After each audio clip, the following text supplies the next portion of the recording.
សួស្តីបងប្អូនទាំងអស់គ្នាតើទំនេរពីការសិក្សាហើយឬនៅបើថាទំនេរពីការសិក្សាវគ្គពេញម៉ោងហើយក៏បងប្អូនអាចបើកទូរស័ព្ទមកហើយមករៀនតជាមួយ admin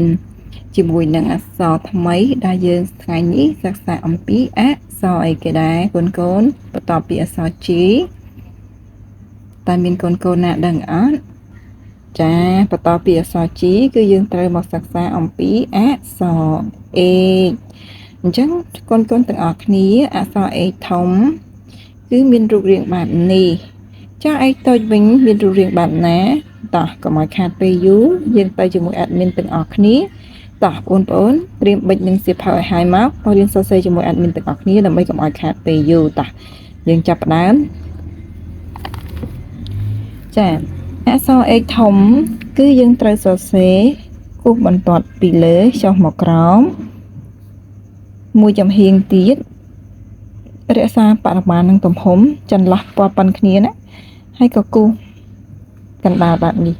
គឺមានទម្រង់ជាអក្សរ A ធំហើយអញ្ចឹងគឺអត់មានអីពិបាកទេគឺគ្រាន់តែគូសប្រឈមឡើងលើមកអញ្ចឹងមកទំហំប៉ុនគ្នាដើម្បីឲ្យវាស្អាតណាហើយក៏ដាក់ប៉ុណ្ណឹងសម្រាប់អក្សរ H នេះមួយ admin ដូចជាមិនពិបាកនៅក្នុងការបញ្យល់បងប្អូននោះទេដោយសារតែត្រង់នេះក្រូវាគិតណាអញ្ចឹង admin សរសេរវាចអត់ហើយចំណែកឯការបញ្យល់បន្តិចទៀតចាំមើល admin នឹងបញ្យល់ពីការសរសេរឲ្យលម្អិតម្ដងទៀតបងប្អូនអាចនឹងចេះសរសេរដោយខ្លួនឯងដោយមិនចាំពិបាក admin បញ្យល់ច្រើនទេហើយចំណែកឯអក្សរនេះគឺយើងអានថាអក្សរ A គឺពីលើចុះមកក្រោមធម្មតា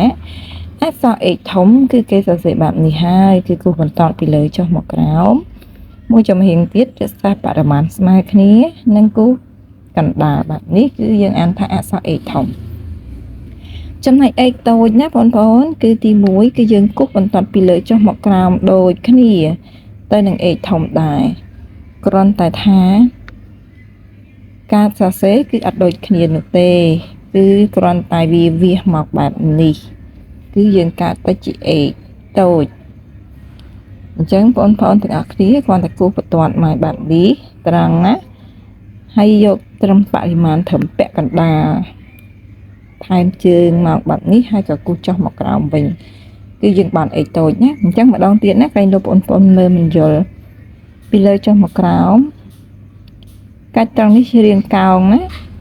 ហើយចុះមកក្រោមត្រង់ធម្មតាបើសិនជាបងប្អូនពិបាកនៅក្នុងការស្មានកន្លាអញ្ចឹងណាបងប្អូនអាចយកធ្វើមួយកន្លាហើយចុះមកក្រោមបានត្រឹមនេះ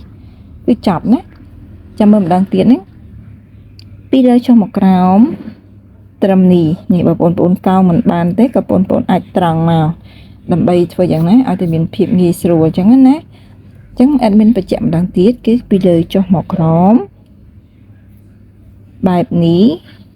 ហើយក៏ចុះមកក្រោមអញ្ចឹងដើម្បីកុំឲ្យខាតពេលយូរ admin នឹងបញ្ជាក់ឲ្យបានច្បាស់ត្រង់នេះណាដើម្បីសរសេរអក្សរ H នេះបានទី1គឺបងប្អូនត្រូវគូសបន្ទាត់ពីលើនេះចុះមកក្រោមចាទី2គឺបងប្អូនត្រូវគូសចំហៀងខាងនេះម្ដងទៀតហើយនឹងគូសលើកទី3គឺវះពួរអញ្ចឹងបងប្អូនប្រហែលជាតន់ហើយណាទី1ពីលើចុះមកក្រោមទី2ក៏ពីលើចុះមកក្រោមដូចគ្នាទី3គឺវះពួរចាអញ្ចឹង X តូចគឺពីលើចុះមកក្រោមគឺលេខ1នេះមកចំហៀងលេខ2ចុះមកក្រោមវិញគឺលេខ3ចឹងដូចជាมันមានអ្វីពិបាកទេនៅក្នុងការរៀនពីអក្សរ H ធំនិង H តូចអញ្ចឹងadmin សង្ឃឹមថាបងប្អូននឹងចាប់សៀវភៅមកហើយសរសេរ H ធំមួយសន្លឹកនិង H តូចមួយសន្លឹកដូចរាល់ដងដែល admin បានបង្ហាត់បង្ហាញបងប្អូនណាគឺឲ្យបងប្អូនសរសេរដើម្បីដូច admin បញ្ជាក់ហើយបញ្ជាក់ទៀតអញ្ចឹងគឺឲ្យបងប្អូនចេះចាំនៅពេលដែល admin ចាប់ផ្ដើមចូលមេរៀនបងប្អូននឹងអាចធ្វើបានចាអញ្ចឹងក្នុងមេរៀនពីអក្សរ H នេះមានតែប៉ុណ្ណេះឯង admin សង្ឃឹមយ៉ាងមុតមមថាបងប្អូនអាចរៀនសរសេរបានតាមរយៈការដែល admin បានបង្ហាញជូនកន្លងមកអញ្ចឹងកុំភ្លេចណាសរសេរ H ធំមួយសន្លឹក H តូចមួយសន្លឹក នៅវគ្គក្រោយយើងនឹងចូលសិក្សាអំពីអក្សរល្បីទៀតបងប្អូនបន្ទាប់ពីអក្សរ X ចាមានបងប្អូនណាដឹងអត់អញ្ចឹងអាចមាន5ណាបន្ទាប់ពីយើងរៀនអក្សរ X ហើយនៅថ្ងៃស្អែកយើងនឹងសិក្សាអំពីអក្សរ I